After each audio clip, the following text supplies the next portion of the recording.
I'm back. This chapter is going to be long. Like, really long. Chapter 4, next lesson. I entered the door to Twilight's library, hopeful to learn some new spells. I had spent the night flying with Rainbow Dash, rejuvenating us both when we got tired. Hey, Twilight, you home? I called once I was inside.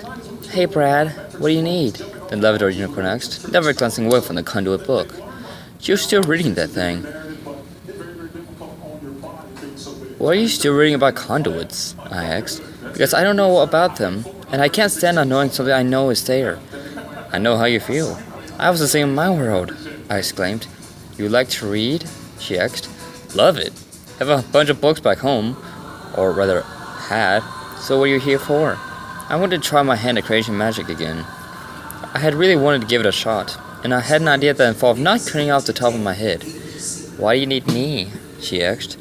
I wanted somebody else to be there in case it goes horribly wrong, I exclaimed, and made congratulate myself for remembering to substitute.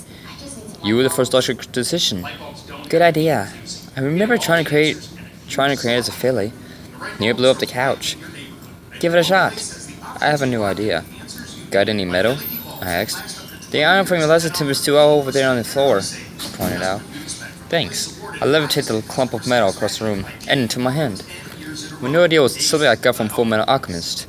If you've ever watched it, you'll probably know that a Philosopher's Stone gives an alchemist the ability to create limitless amounts of something for almost nothing. I figured that if I had the desired material in hand, I could just alter it into what I wanted. I concentrated on that clump of iron and analyzed its structure. After a few minutes, I had what I needed. I placed both hands on the clump of iron and threw all my magic into it. My theory proved correct. The clump was instantly transformed into the likeness of the knife in my pocket, but with a delayed grip. Sweet. You did it. But what are you going to do with a knife? Twilight asked. Let's change it a bit, I suggested. I took my knife out of my pocket and pressed it to the other. I concentrated again and transformed into two weapons.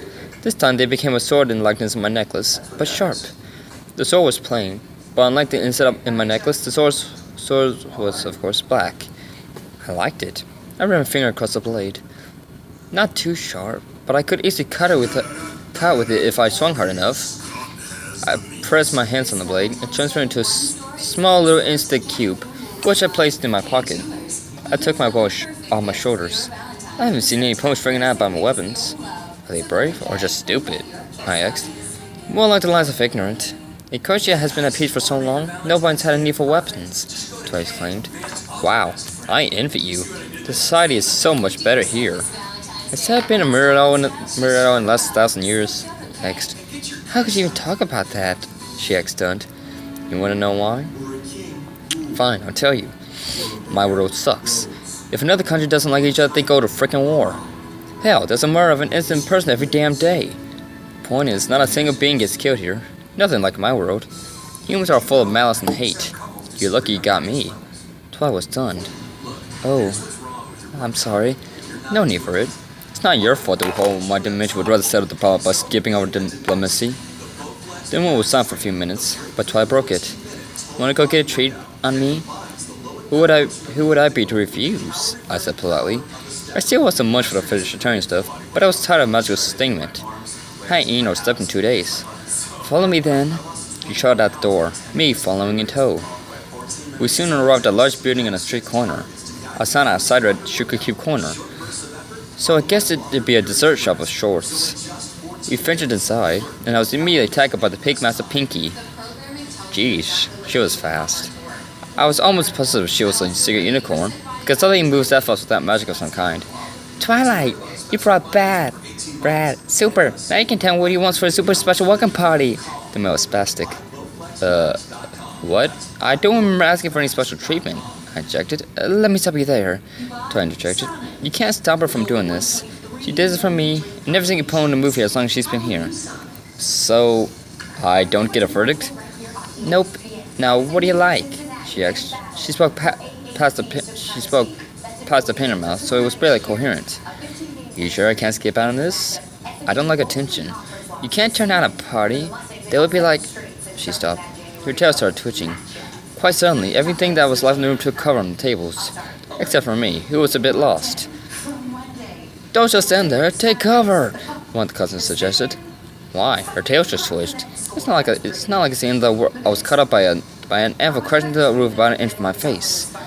I fell over, unable to stand up from my brush with death. What the hell was that? Is this Looney fucking Tunes? Gray male with a blonde mane popped to the ceiling. I didn't take too long to realize one, our mobile device was off focus. Sorry. Build a mail company, she instructed. I know, said Blue Man behind the counter. But what? How in charge did you know that was gonna happen? I asked. It's called Pinky Sense. It tells me when something's gonna happen before it does, the Pinky Man exclaimed. That's impossible. You can't predict the future. I was stunned. Just stop. I tried to figure it out a while back, and I just got myself hurt, Twilight interjected. The only reasonable explanation is that she's Pinkie Pie, and the laws of physics don't apply to her. She bypasses the laws of physics? I asked. Yep, don't question it, just go with it. You do better that way, Twilight suggested. But, fine. 2 days ago I couldn't fly, so this is really not that odd by comparison, I observed.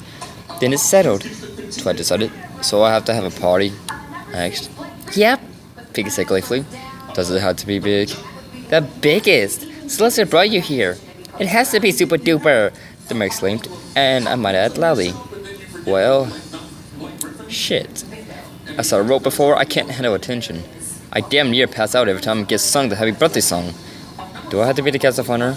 Well, yeah. It can't be part for you without talking about you.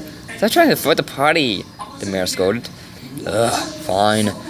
Just set it up how you want. Then I had a thought. These poems probably never heard rock music before. Is there a poem that does music? Her name's Final Scratch. Her house is to the right from here, Piggy heavy-eyed. God, can't she say anything quietly? I wondered. Thanks. I dashed out the door. I sprinted to the house in question. It was hard to miss. It had a large blue set of eighth note etched on the front door. I knocked, and it was answered by a white man with purple shades, and a man with 2 colors of blue. She was unicorn. What do you want? She asked. Are you Final Scratch?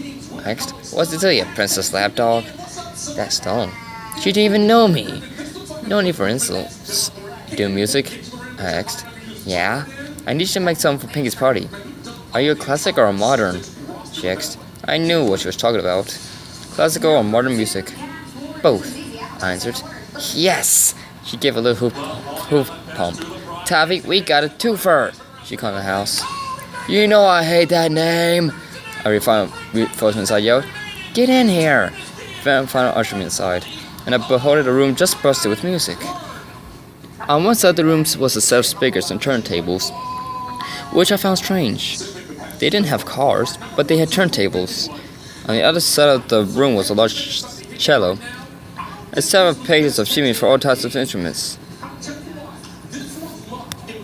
A Korean man with a black mane was studying them. She had a treble cleft on her flank. This one likes both genres, Fana said. Really? Pleased to meet you. You know me as Octavia. Bradford, was it? The grammar was so grammatically correct.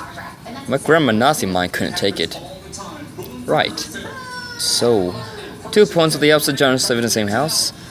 How'd that happen? I asked. Just happened. I can't explain it, Phoenix replied. I haven't met anyone in this town who enjoys the artful side of music, Octavia informed. I'm a rare breed. I play a bit too, if you consider trumpet to be classical. I do. I have some sheet music for the instrument, but no instrument, the Grey Mare said sadly. I grinned. Do you have any silver or brass? I asked. There's a little brass broken off an old bugle, but what do you plan to do with that? She asked. Just watch. I strolled over to the corner and picked up the little clump of metal. I held it in my hands, concentrated my magic, and transformed it. In my hand sat a perfect brass trumpet. If there's one thing I knew, it was the anatomy of a trumpet. I put the mouthpiece out to my lips and played a single note. Just a high C. Nothing too gawk over. Being in the room did just the opposite. What? You made a trumpet out of nothing but a clump of brass? Octavia said, pointing out the obvious. That was awesome. Can you teach me? Fauna asked. I think my magic may be a bit different from yours, I told her. But it works. Here, try this, Octavia commanded. She trotted over to her piles of sheet music and picked one up in her teeth. She tried to give it to me, but I turned her down. I had pretty much memorized the Pirates of the Caribbean theme. Let me try something else. I put the trumpet to my lips and began. I take somewhere along the lines of my performance for two mayors. I must have unintentionally used magic, because I played better right then than I had at any other time. You know the theme, so I know I don't have to explain it. I finished and changed the trumpet to a little block of brass and placed it in my pocket. So yeah, I can do classical and I know a bit about modern. Let me try something. Fine, do you have any guitar or percussion records? I asked. I didn't think they would have instruments here. I was wrong. Heck yeah, I do. I even got the individual chords. She trotted behind the turntables. Want to hear some? Maybe later. I have an idea, I said. If this works, it'll be great. My idea was to take the song I'm Not Right by Shinedown and turn it into something they could both play. I couldn't actually play the guitar, but I knew the sound of that song by heart. All I had to do was have Final use the drums and guitar workers and replace the bass with Octavia's cello, and it would be great. Octavia, I need some blank sheet music. Why? She asked. I have a bit of music to tease the both of you. It's obvious that you two have never respected the other genre, and I'm going to fix that. You're both going to play Pinky's Party. How's that going to end our differences? Octavia asked. Together, I did. No way. That frou-frou stuff is boring, Final whined. And I cannot send her out boisterous records, Octavia nodded, or added. Just hear me out. If this doesn't work, you can both bug me in the stomach. Deal? They both grinned. Deal, they said simultaneously. Yes, I cheered. Octavia, I have some composing to do. Very well. She trotted over and retrieved the blank sheets. Final levitated a pencil into my hand, and I began to write. I have never played the cello, but what I remember writing seemed about right. After Octavia gave me a few test notes. It took a few hours, but I got it done. Bass part, complete. Final, get ready to record. We have a song to figure out, I instructed. She placed the headphones over her ears, and I instructed her on the guitar parts. Still can't believe she had over 50 instruments I didn't think existed here. The only problem with her style was the fact that she had to remix the chords to get them in the right order. But everything turned out alright. Now there was only one step left. If you've ever heard the song, you'll know that it has a trumpet part. I practiced that to perfection. I had Final record me playing it, and time it with the other parts she created. I know what you're thinking. Why isn't he playing? That's because I had another plan. I had to do vocals. Final's machine didn't do voice well, so I had to do it. Ordinarily, crowds would be a problem, but not this time. I seem to lose all trace of stage fright when I'm performing. It wasn't gonna be a problem. I've had a few solos in the band in the past, and I can sing alright. My only fear was that the crowd would be too big for me to handle. What do we do now? Octavia asked. Rehearse your parts. Separately, I want the song to be a surprise. See ya. I said my goodbye and teleported back to Strictly Crew Corner to give Pinky my instructions. I unwittingly teleported in the store and knocked over a table. Damn, I cursed as I replaced the table. Brad, I have your party ready. It's tonight, Pinky said quickly. She wasn't even startled by my sudden appearance. He's a strange one, alright. Great, but I need to add something. Nothing big. What? Cupcakes? Because I got you there. She picked up a cupcake and basically started at home. Just a stage. I expected to be surprised, but I should have known better by now. Okie dokie Loki, I'll have that up in a jiff. I need a microphone, but that's it. Final and Octavia bring their own stuff, I informed. You got Final and Octavia perform on the same stage? Twilight, who's still here, asked. All it took was the problem that they could bug me in the gut if something went wrong. Jeez, Brad, nobody could do that for years. You must be pretty persuasive, Twilight observed. Not just a silver tongue, but I like to think I'm pretty good at emotional stuff as well. How so? You know Scootaloo? I asked Premier. Every point knows Scootaloo. You know how her parents aren't around very much? I asked. She's cut to me about that. I'm not good at that stuff, so I turned her down. I felt so bad when she galloped away crying, Twilight said sadly. I fixed that. I found her crying and told her that the reason her parents are gone so much is for her. I explained how they would give their lives for her if it came to that. I also convinced her parents to be home more often. Wow, you know you probably changed her life, you know that? Twilight sighed. It's too bad she'll never fly. Her parents told other grown boys about it. They made us promise not to tell her or any of the other feelings codes. They told me about that too, I said, and I smiled. After I taught her to hover, Twilight and Pinky, who had been surprisingly silent, had their mouths hanging open. You're lying, Twilight accused. Without lying. It turns out that being as powerful as I am allowed me to heal her muscles. She's a perfectly healthy Pegasus now. You are the cure to the most debilitating disease of Pegasus in existence, Twilight shouted. It's not too impressive, I said modestly. Wrong. The next time I need to do medical research, I'm calling you, Twilight praised. Oh, come on, I'm getting embarrassed. Fine, I'll stop. Finally! All that saddy talk was making me sad, Pink complained. She changed the subject. The party's at 8. Be there! She hastily shoved me out the door. The time was nearing 8. I had spent 2 hours flying, and decided to check up on the entertainment. I went outside the apartment and knocked. It was answered by Octavia this time. Purple barriers surrounded the final side of the room. What's the barrier for? I asked. Soundproof. You said we shouldn't hear each other, so Final set it up, the Grey Mare exclaimed. Really? Let me take it down. I walked over to the barrier and placed my hand on it. It was absorbed into my hand. Final's music could be heard now, and I turned off her tables. Hey, what gives? She asked. The party starts soon. Octavia, come put your instrument over the turntables, I instructed. She gathered her sheet music stand and cello and placed them in the speakers one by one. Get ready for a teleport. I had seen the party platform while flying, so I knew where it was. I expanded the magical field to encompass the musical items, and I sent us to the stage. The curtains were closed. The 2 musicians set up the instruments as guests were arriving. Around 8:30, I poked my head through the curtains. More points than there were at the meeting with here.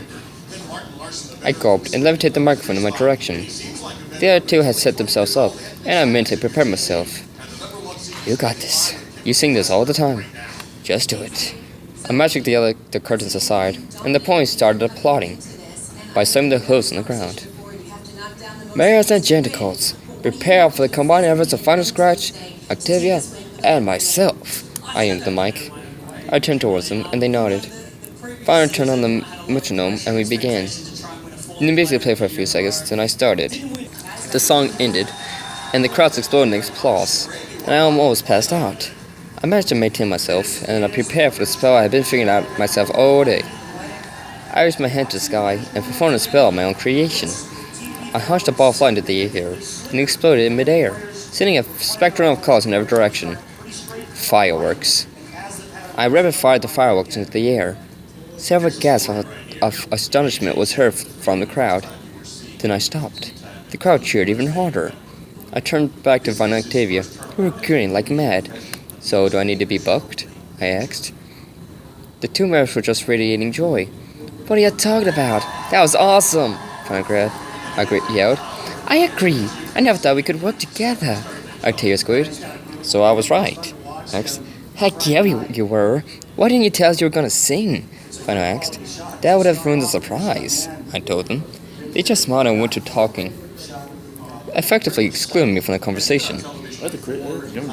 I jumped off the stage and was immediately swarmed by the mob of ponies. I broke through and met the face of the princesses themselves. What are you doing here? I asked. Is it not alright for us to visit our princess? Luna asked. Just surprised, that's all, I exclaimed. We are so proud of you, Brad. Celeste had a few tears in her eyes. I didn't understand why, until they told me. We have been watching you.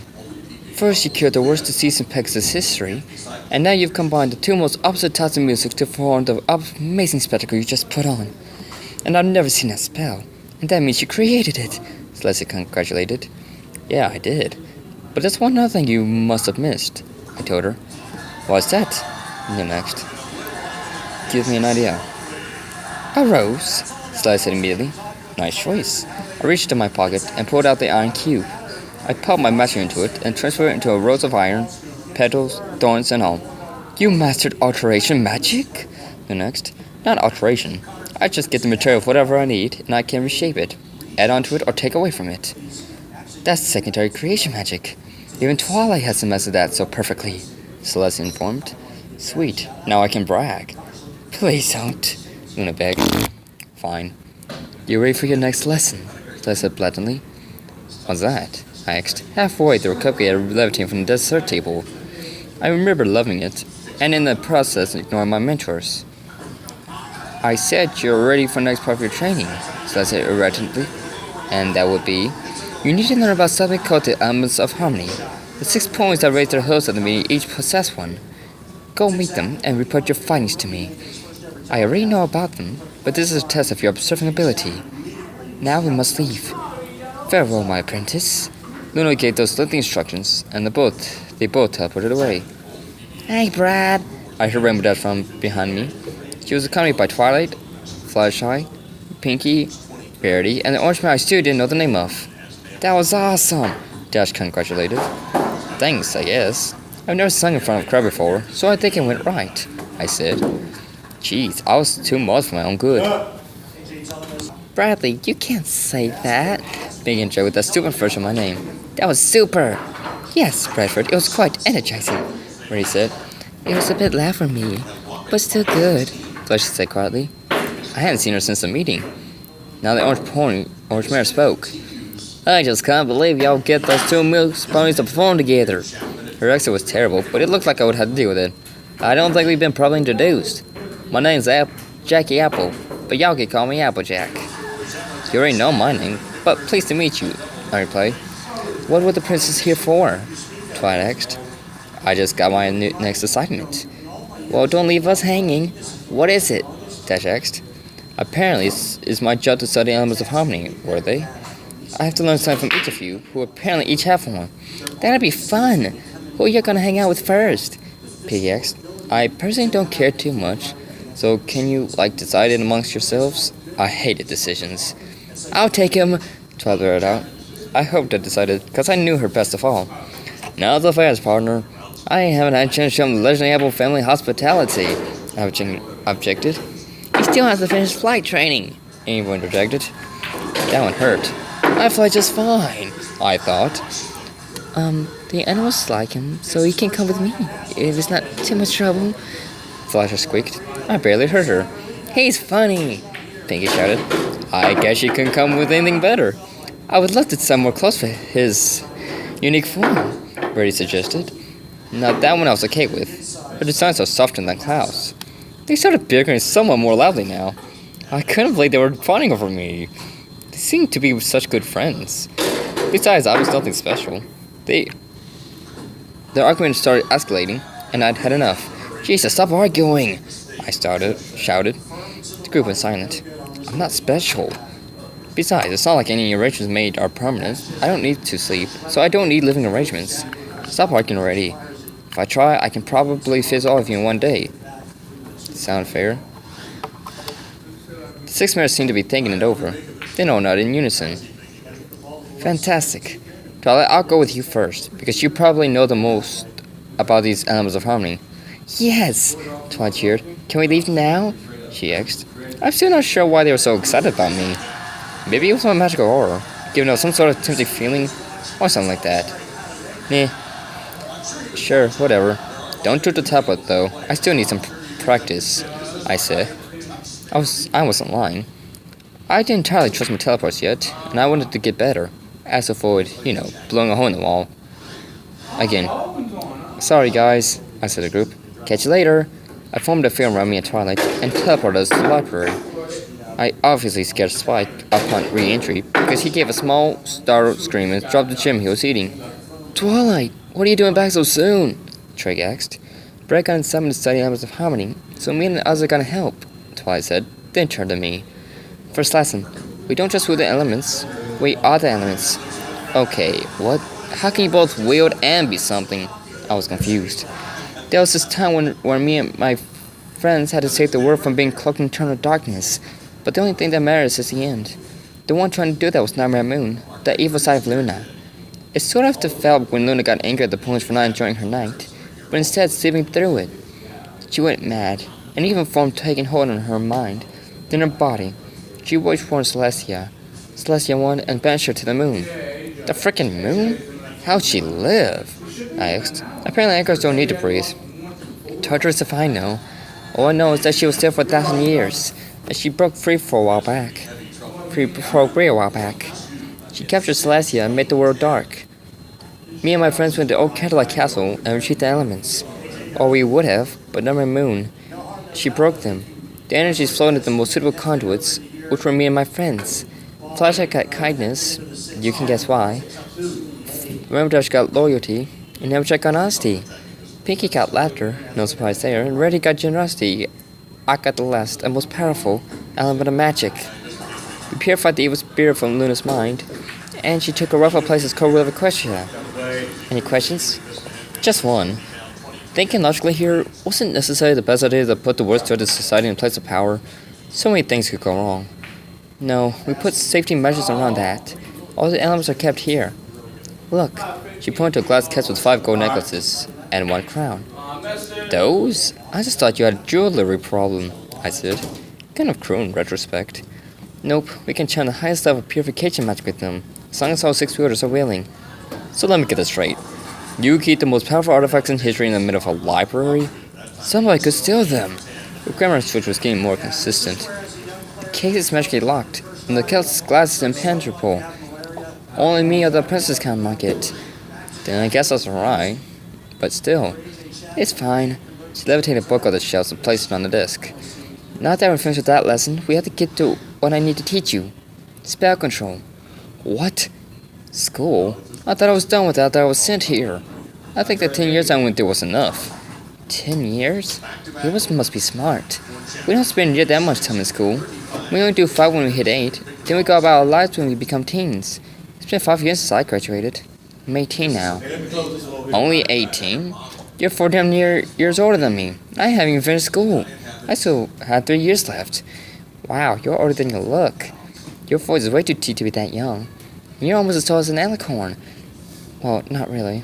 Bit shorter than Luna, but still. Believe it. I was considered massive back home. It's even worse now. Wow, you humans are weird. She flipped open the book. Shall we start now? You can, but I won't be here. I'm just gonna stop learning from books and just create my own, I exclaimed. I was that confident. You can't just make spells willy-nilly. You'll blow something up, the mayor scolded. Too late. I misfired on the teleport and took out a wall in the castle. You took out a wall? Yep. In the castle. And nobody got mad? Nope, I don't think they knew it was me. Wow, you got lucky. Congratulations, Twilight. Yes, I did. And why can't I make spells? I'll make this one. I demonstrated by launching a mini firework on my finger. It exploded in a shade of red. I say you got lucky, Twilight belittled. You're still a beginner, and I don't want my colleague to hurt himself. You're the only one to compare with me besides the princesses since I discovered my talent for magic. Funny thing about that, I said. About what? Matching skills with you. The thing is, I'm not your average conduit. I'm unique even among them. How so? Dimmer asked. I don't just store magic. I absorb it and add it to my magical strength. And as long as I'm in a place like this, with magic practically making up the air, my power will slowly rise, even if a minuscule level at a time. So if I keep absorbing magic, I'll be even more powerful than both princes in about 5 years. Twilight was slack-jawed. Close your mouth, you catch flies, I suggested mockingly.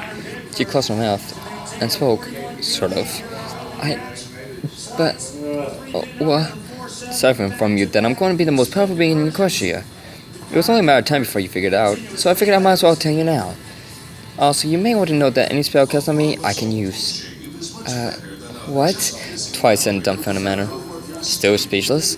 I'll be over there trying to create a spell against your wishes, so let me know when you can talk again, I advised. That's not her back. Oh, no you won't. You might hurt yourself. Listen, you might know more about magic than me, but I have just as much potential as you. If you hadn't tipped the teleport spell, would you be able to do it now? I was a bit frustrated with her. Well, no, but I cut her off. Don't you dare say one more word of contradiction. If you hadn't taken the risk of your first teleport, you wouldn't be doing them now. And you want to know what happened the first time I tried my fireworks spell? What? She said quietly. I set my damn hair on fire. But you know what? Even whenever I had to dump my damn head and goddamn leg, I tried again. And if I hadn't, I wouldn't have been able to do what I did at the end of the show. Moral of the story, if you don't take a few risks now and then, you'll never get anywhere. I was yelling slightly about the end of my rant. Twilight had a pathetic look on her face. A tear was running down her cheek. Damn, I thought. I didn't mean for it to go this far. Sorry. It's just that if you don't push yourself to the limit, you won't ever know what you can truly do.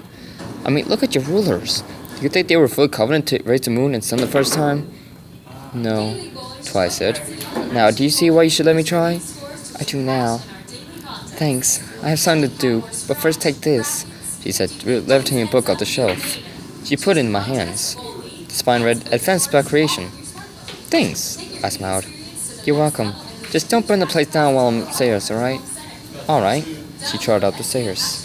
That was 4 points whose perspectives on life I changed by then. I seem to have that effect on people. Now, let's see what this book has to say. I opened it and began reading. It wasn't a long read, but I still won't bore you with the details. After about an hour, I had finished the book. Twilight still hadn't come down, so I went out to check on her. She had fallen asleep on the floor next to a letter, inkpot and quill. I levitated her in the air and put her in her bed. Looks like she was writing to the princess. God, this is true, but I guess she's my mentor too. I began to read. Dear Princess Celestia, my colleague, Brad, has just reminded my perspective on life. He wanted to create a spell, and I told him no because I assumed it was too dangerous. He then began telling me about how he created his fireworks spell, and it turns out he set his hair on fire. I guess hair is like a mane for humans. But even though he got hurt, he still tried again, and perfected it until he had made the spectacle at the show. Then he explained that if I hadn't taken the risk in my first teleport, I wouldn't be doing them now. The point is, he taught me that somewhere you have to take risks to get somewhere in life. Favorite student, Twilight Sparkle. By the time I had finished, I was so full of pride I almost burst. Apparently, she was so moved by my little rant that she decided to write on Mentor. I took a glance back at Twilight, who was sleeping peacefully. I set the letter back on the ground. I would have asked Spike where the nearest post office was, but he was asleep in his basket by the bed.